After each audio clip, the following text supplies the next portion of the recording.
বল, আজকে তোরা কি কি শিখলি? আমি লাউ ঘন্ট। আমি সবজি ভাত। আমি কাতলা মাছ। কি বলছিস কি? আজকে তো পাঠশালায় এই সব আলোচনাই হয়েছে। এবারে ব্যাপারটা একেবারে সহ্য সীমার বাইরে চলে যাচ্ছে।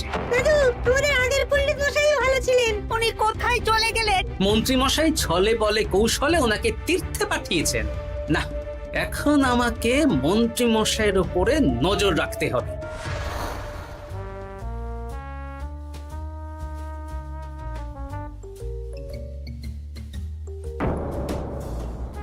পাঠশালায় পড়ানোর ব্যাপার তো বিকেলেই মিটে গেছে।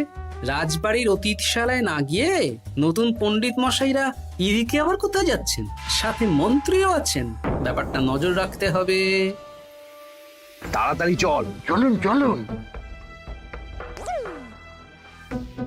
এদিকে তো বটা ঘটার বাড়ি, এদিকে মন্ত্রী মশাই কোথায় যাচ্ছেন?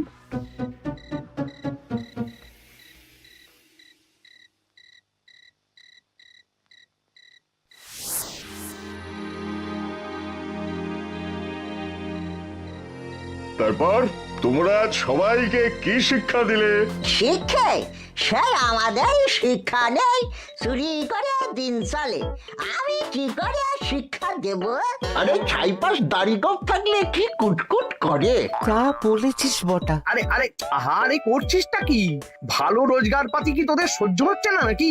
ভগবানকে দেখ, সেই কবে থেকে দাড়ি গোঁফ লাগিয়ে পণ্ডিত মশাই সেজে আছেন। আমারও প্রথম দিন একটু সমস্যা হচ্ছিল, এখন সামলে নিয়েছি। আর আমাদের এই সব আলোচনা একদম করা উচিত না। বলছি মন্ত্রীমশাই, আমি কি শুধু এই পাঠশালাতেই পণ্ডিতের অভিনয় করব, নাকি রাজসভায় বসার সুযোগও পাবো? কালকেই এই ব্যাপারটা দেখছি। আগে তোমাকে রাজসভায় ঢোকাবো, তারপর এক এক করে বটা ঘটা কেলে পচা সব আমার দলের লোককে রাজসভায় ঢুকিয়ে নেব। আর রাজসভার বাকি সদস্যদের ফাঁকা করে দেবেন। একদম তাই। মহারাজ সহজ সরল মানুষ, এটাই একটা বড় সুবিধা। আচ্ছা, এই ব্যাপার। ঠিক আছে, আমি কদিন পরে ঠিক সময়ে একদম হাটে হাড়ি ভাঙবো।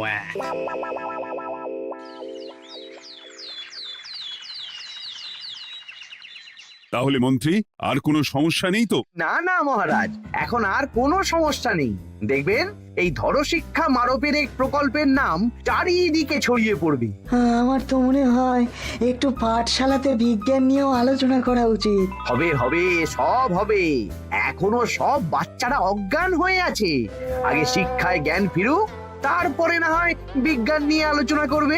বিজ্ঞানী তো প্রস্তাবটা খারাপ রাখেনি। তুমি কি বেশি বোঝো? তাহলে তুমিই তো বিজ্ঞান শেখাতে পারো। আমি কবিরাজি শিক্ষা দান করতে পারবো। তোমার কবিরাজি শিখতে কেউ রাজি নয়, চুপ থাকো। আহ, দেখাই যাক না বাচ্চারা কেমন শিক্ষা লাভ করে। মহারাজ, বলছি কি, আমাদের পণ্ডিতের আসনটা তো ফাঁকাই পড়ে আছে। এখন যখন নতুন পণ্ডিত এসেই গেছেন, তাহলে ওই জায়গায় ওই তো বসতে পারে। কিন্তু পণ্ডিত তো তীর্থে গেছে, অবশ্য কদিন পরেই ফিরে আসবে। ও আসুক, তারপর না হয় আলোচনা করে একটা সিদ্ধান্ত নেব। পণ্ডিত মশাই না হয় এসে পুজো পাঠটাই করুক, কিন্তু রাজসভায় এরকম ফাঁকা থাকলে কেমন একটা লাগে। বেশ, তাহলে তাই হোক। কালকে থেকে নতুন পণ্ডিত আমাদের পুরনো পণ্ডিতের জায়গায় বসবে। এইভাবে রাজসভা ফাঁকা করে যেতে হবে, তাহলে একদিন সবাই আমার পক্ষেই কথা বলবে, আর শেষে রাজাকেই সরিয়ে দেব।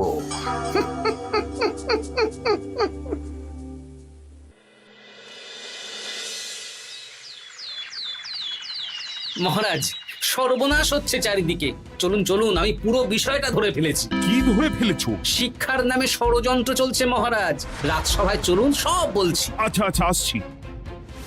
হ্যাঁ বলো গোপাল, তুমি কি বলছিলে শিক্ষার নামে ষড়যন্ত্র নাকি? মানে গোপাল মস্করা করছে নাকি? রাজ্যে দারুণ শিক্ষাদান চলছে। মহারাজ, আমি দেখে ফেলেছি আমাদের নতুন পণ্ডিত আসলে কোনো পণ্ডিত নন। ইনি আপনাকে, আমাদের সবাইকে বোকা বানাচ্ছেন। তাই নাকি? ডাকো দেখি নতুন পণ্ডিতকে। এই তো মহারাজ, আমি চলে এসেছি। এই তো, ইনি বদমাশি করছেন, শিক্ষার্থীদের ভবিষ্যৎ নিয়ে খেলছে। এই বল, আসল কথাটা বল। কি বলবো? এসব ভাড়ামো বন্ধ করো গোপাল। না বললে আমি কিন্তু ধুতি খুলে দেব।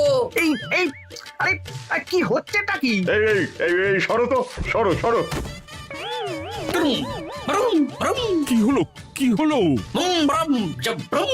এই সেরেছে। গোপাল এসব কি বলছে? বলুন ভুল বকছে কেন? ব্রুম ব্রুম। গোপাল তোমার কি হলো গো? কি বলছো তুমি? আমার কাছ হায়ন। বৈদ্য, তুমি একটু দেখো তো গোপাল ঠিক আছে তো? এই যে নতুন পণ্ডিত, তুমি তো অনেক ভাষা জানো, তুমি বুঝতে পারছো? মহারাজ আমি দেখছি গোপালের মনে হয় বিশ্রামের প্রয়োজন। এই এই তোমরা কয়েকজন মিলে গোপালকে রাজবাড়ির অন্দর মহলে নিয়ে চলো। চলুন, আমি যাচ্ছি। ওহো, গোপালের কি হলো? মাথায় লেগে গেল? ভাষা চলে গেল? সব এই নতুন পণ্ডিতের জন্য।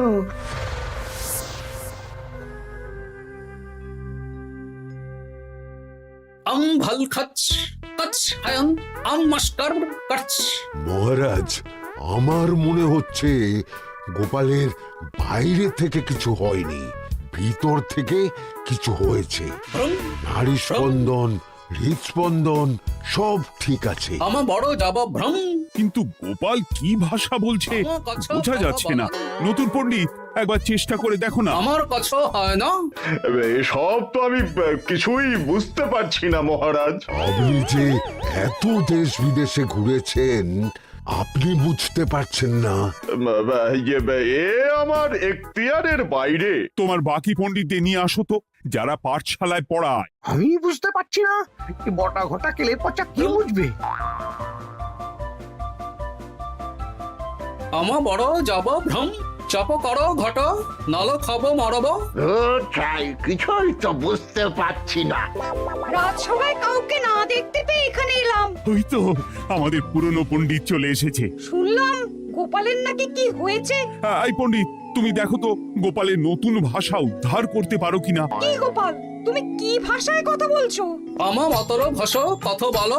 ওই দেখো আবার কি সব বলছে। আমো বোঝো তো পড়ছো, সবার সাথে মস্করা করছো। তম ঠক ধরছ। হ্যাঁ, এই পণ্ডিত এটা কি ভাষা? ঘাবড়াবেন না মহারাজ, এটা পাতি বাংলা ভাষা। বাংলা ভাষা? গোপাল শুধু আকার ইকার উকার আর বেশিরভাগ স্বরবর্ণ বাদ দিয়ে কথা বলছে। মানে গোপাল তম কছ কছ বলো। আমার নাম গোপাল ভর। মহারাজ, গোপাল বলল আমার নাম গোপাল ভর। আমার অত বকন মহারাজ। এর মধ্যে আকার ইকার উকার এসব বসিয়ে দেখুন তো কি হয়। আমার নাম গোপাল ভাঁড়। আমার নাম গোপাল ভাঁড়। অত আমি অত বকা বোকা নই মহারাজ। মহারাজ আমি অত বোকা নই মহারাজ। এই তো সুন্দর ধরে ফেলেছেন। কি কেমন দিলাম? দেখলে আমাদের রাজ্যে মন্ত্রী ধরে আনা পণ্ডিতের পাণ্ডিত্য। সব এক একটা গাধা। হ্যাঁ, এ কি ভগবান, বটা ঘটা কেলে পচা। মহারাজ এখান থেকে কি বুঝতে পারলেন? কি? শিক্ষার বাইরেও অন্যভাবে সমস্যার কি করে সমাধান করা যায়, তাও শুধুমাত্র উপস্থিত বুদ্ধি দিয়ে, যেটা আমাদের রাজপণ্ডিতের আছে। তা তো দেখতেই পাচ্ছি। আর সেই জন্যেই মন্ত্রী ওনাকে সরাতে চেয়েছিলেন, আর কিছুদিনের মধ্যে সব সভাসদদের সরিয়ে দিতেন। আমি সব মতলব শুনেছিলাম, আর এই দিনটার জন্য অপেক্ষা করছিলাম।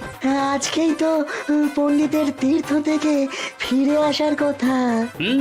তাই আজকে এই ছোট্ট নাটকটি করলাম। এবার মন্ত্রী আর এই চারজন নকল পণ্ডিতকে আচ্ছা করে কারাগারে গিয়ে ধোলাই দাও। ধোলাই হলো ওনাদের জন্য উপযুক্ত এবং উচিত শিক্ষা।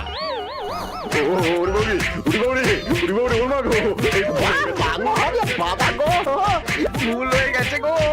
আরে